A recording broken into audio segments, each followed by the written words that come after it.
எல்லோருக்கும் வணக்கம். நான் ஆக்சுவலா எதுவும் பேச மாட்டேன்னு சொல்லிட்டு இருந்தேன். அதனால வந்து பேச வச்சேன். பை நேச்சர் நான் வந்து சிட்டிங் ஜட்ஜுக்கு முன்னாடி எதுவும் பண்ணக்கூடாதுன்னு நினைச்சிட்டு இருக்கிறவ. ஆனா இந்த ஜட்ஜாவே இல்லாம நம்மள ஒருத்தராக பயணிக்கிறோம். சட்டை போட்டது டீஷர்ட் போட்டது நம்ம கூட பாட்டு பாடுவதற்காகவே வந்து காட்டுவாங்க. அவங்க என்ன சொல்லும்போது அவர் முன்னாடி என்ன அப்படின்னு சொன்னா உங்களுடைய நடவடிக்கை ரொம்ப நல்லா இருக்கு. அவங்களுக்கு மத்தியில நானு உட்கார்ந்து ட்ரீட் பண்ணிட்டு ஒரு பெரிய நீதிபதியாக எதை காலத்தை விரும்பல. எல்லாருக்கும் ஒருத்தராக அவங்க ஒருத்தராக நான் இருக்க போறேன் அப்படின்னு சொன்னாரு. இன்னைக்கு மே தினம் வேற மே 1ஆம் தேதி அன்னைக்கு நம்ம எல்லாரும் கூடியிருக்கோம். எல்லாருக்கும் மே தின வாழ்த்துக்களும் கூட. உங்களுக்கு நீங்க இந்த கடந்த 7 நாட்களாக நிறைய கற்றுக்கிட்டீங்க. நீங்க கற்றுக்கிட்டது பார்ப்பதற்காக தான் நாங்க இங்க வந்திருக்கோம். உங்க மத்தியில சொல்லக்கூடியது எல்லாம் எல்லாம் திருப்பி திருப்பி எல்லாரும் சொன்னதெல்லாம் படிக்க இன்னும் நிறைய படிக்க.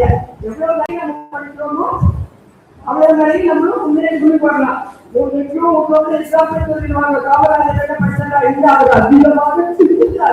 அதிகமாக வேலை செய்தார். அவர் அதிகமாக உழைத்தார். அந்த உழைப்புக்கும் சிந்தனைக்கும் நாம் படித்திருந்தா இன்னும் போனதாக கொஞ்சம் ட்ரை பண்ணலாம். புரியுதா? அதனால எவ்வளவு அங்க இருக்கக்கூடிய நிஜமாவே நாம வந்து உழைத்தா முன்னேறலாம். எக்ஸாம்பிளா இருக்கக்கூடிய நம்ம வீட்டுல இருக்கிறோம். நம்மளுடைய அப்பாவோ அம்மாவோ தாத்தாவோ அவர் வேடிக்கை அப்படிங்கிறது நாட்டு சேர்ந்து வந்தேனால அதுக்கு பெருமையாச்சு அப்படின்னு சொல்லுவாரு.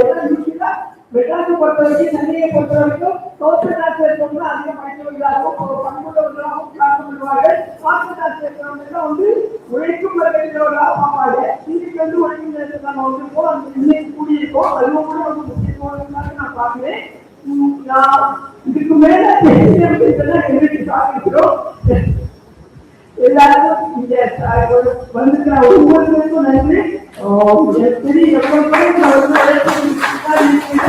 நான் என்னுடைய மனோவழி இருக்கக்கூடிய தேவா உணர்ந்தவர்கள் என்னுடைய 30 குழந்தைகள் நீங்கள் வந்தால் பேசுவதற்காக நன்றி. அதோட 3 குழந்தைகளாக இந்த நாளைக்கு நான் நிஜமாக கேட்கக்கூடிய சென்னையில் வந்து மெட்ராஸ் நானும்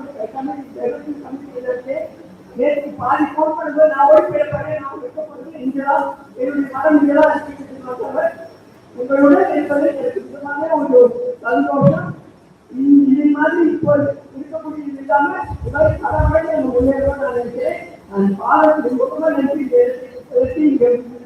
ஹாஸ்பிட்டாலிட்டி 2 நான் பார்க்க முடியும் நான் நினைக்கிறேன். ஸோ எல்லாருக்கும் வந்து